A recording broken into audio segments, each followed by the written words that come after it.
Salam guru penggerak. Perkenalkan, nama saya Syarifah Mauliza. Saya berasal dari SD Negeri 12 Kota Sabang.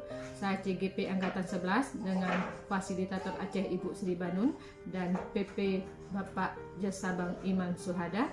Baiklah rekan-rekan pendidik sekalian, hari ini saya akan mengambil kesimpulan tentang pemikiran Ki Hajar Dewantara.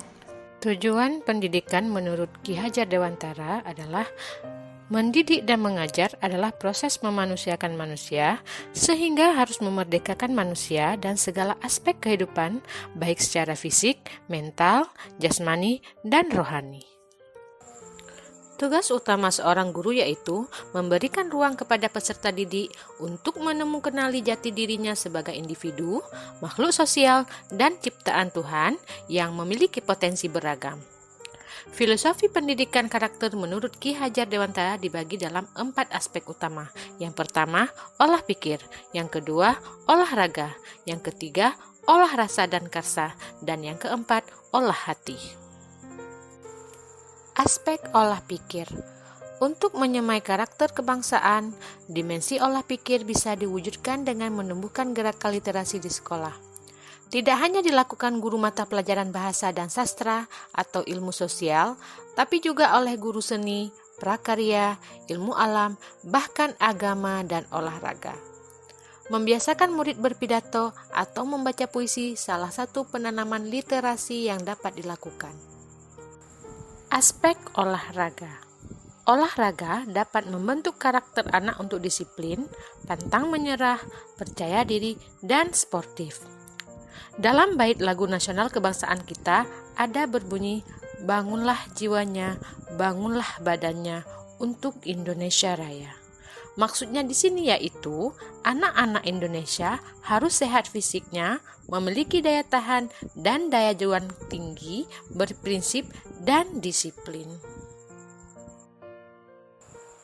Olah rasa dan karsa. Olah rasa dan karsa merupakan pendidikan karakter di mana kemampuan siswa untuk mengelola kepeduliannya terhadap orang lain dan lingkungan sekitarnya menjadi manusia ramah, saling menghargai, peduli, bekerja sama, dan saling menolong. Aspek yang selanjutnya adalah olah hati. Pendidikan di sekolah harus memupuk nilai keimanan. Nilai moral dan keimanan atau keagamaan di sekolah dapat dilakukan melalui pendekatan inklusif. Hal positif yang bisa dilakukan yaitu membiasakan murid melakukan aktivitas positif seperti rutinitas membaca Yasin dan berdoa sebelum pelajaran dimulai. Pertanyaan pertama, apa yang Anda percaya tentang murid dan pembelajaran di kelas sebelum Anda mempelajari modul 1.1? Sebelum mempelajari modul 1.1, ada 3 hal yang ada di pikiran saya. Yang pertama, guru harus selalu ada di depan memimpin pembelajaran. Yang kedua, guru hanya melihat siswa berdasarkan penilaian kognitif saja. Dan yang ketiga, proses pembelajaran hanya dilakukan di dalam kelas saja. Nomor 2, apa yang berubah dari pemikiran atau perilaku Anda setelah mempelajari modul 1.1 ini? Setelah mempelajari modul 1.1, guru tidak harus selalu berada di depan kelas. Pembelajaran berpusat pada murid atau student center, bukan lagi pada guru atau teacher center, di mana murid harus dijadikan sebagai subjek.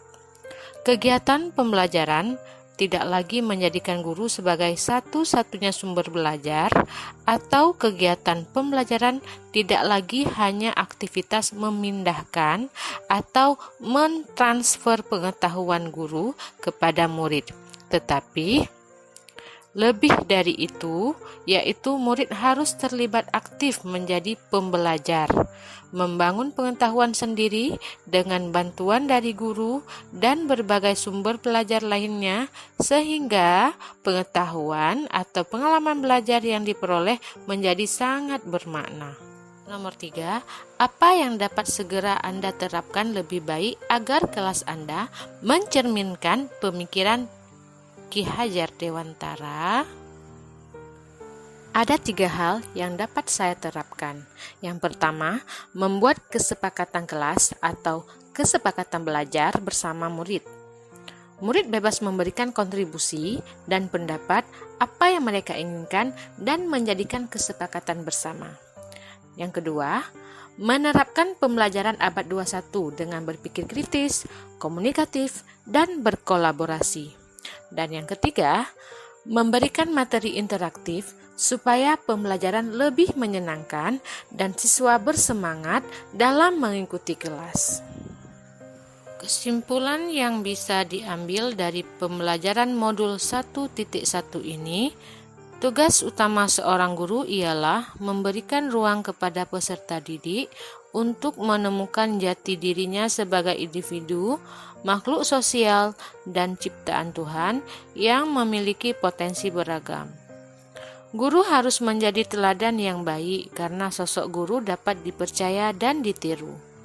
Dengan penerapan konsep pendidikan menurut Ki Hajar Dewantara, di mana pembelajaran harus berpihak pada murid, dan sebagai guru di sini hanya menuntun, membimbing, dan mengarahkan murid sesuai dengan kodrat yang mereka punya.